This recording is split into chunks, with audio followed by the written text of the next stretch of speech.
سلامونه او احترامات به سره ومنئ په دې هیله امید چې روغ او جوړ به وئ. ته د ULD ټیچر یوټیوب چینل له لارې درته هرکلی ویمه. هیله چې تېر شوي درسونه به مو زده کړي وي او ګټه به مو ورڅخه پورته کړې وي. نن راځو په نوي درس کې یو څو مهم لغتونه لولو. خو مخکې د درس له شروع کولو څخه له تاسو څخه په ډېرې مهربانۍ سره هیله کېږي چې که چېرته تاسو د ULD ټیچر یوټیوب چینل نه وي سبسکرایب کړی نو یوټیوب چینل در سره سبسکرایب کړئ تر څو هره ویډیو بغیر له سرچ څخه تاسو در ورسیږي. راځو په درس باندې پیل کوو دوستانو. لومړی لغت sleep sleep sleep معنا خوب کول یعنی ویده کېدل. sleep. دوهم لغت drink drink drink څښل drink څښل. بل لغت tired tired tired ستړی ستړی. thirsty thirsty thirsty معنا تږی thirsty تږی. walk walk walk قدم وهل یا په پښو تلل.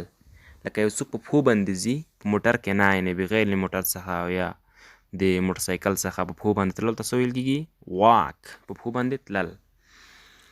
I walk to my work زه خپل کار ته په پښو باندې ځم. ښکلې جملې ورباندې جوړېږي. neighbor neighbor neighbor معنا ګاونډي ګاونډي neighbor.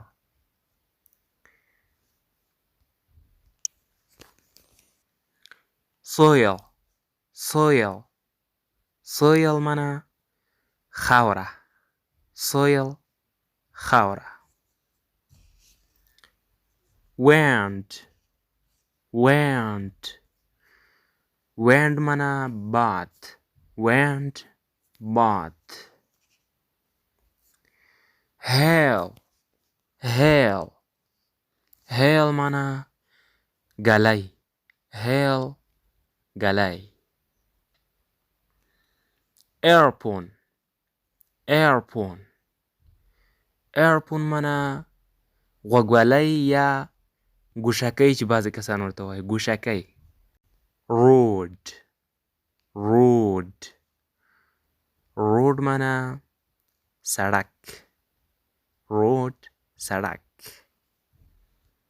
لغتونه بس دي تر څو تاسو یې په غور سره او په ښه ډول زده کړی شئ. ګرانو دوستانو کله نه کله به لغاتونه او ګرامر هم راوړو تر څو ستاسو سره په جملو جوړولو او محاوره کې کومک وکړي. یعنې بغیر د لغاتونو او د ګرامر څخه بیا د جملو جوړول لږ غوندې مشکل وي.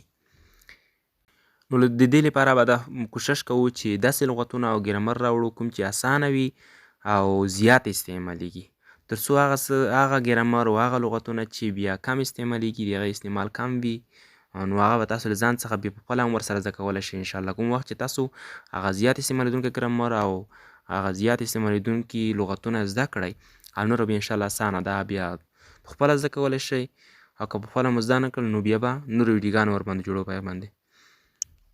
ملګرو که چېرته تاسو زموږ د انګلیسي زده کړې پروګرام پوره ویډیوګانې نه وي لیدلي او هغه مو نه وي کتلي نو تاسو کولی شئ چې د ULD ټیچر یوټیوب چینل په پروفایل عکس باندې کلیک وکړئ او له هماغه ځایه تاسو ته د یوټیوب چینل هوم پیج راښکاره کېږي. هلته د انګلیسي زده کړې پوره کورس پروت دی. تاسو کولی شئ چې هماغه پلی لیست ته مراجعه وکړئ له هماغه ځایه تاسو ټولې ویډیوګانې کتلی شئ. د اوس لپاره ماته اجازه راکړئ. الله پامان and have a good time.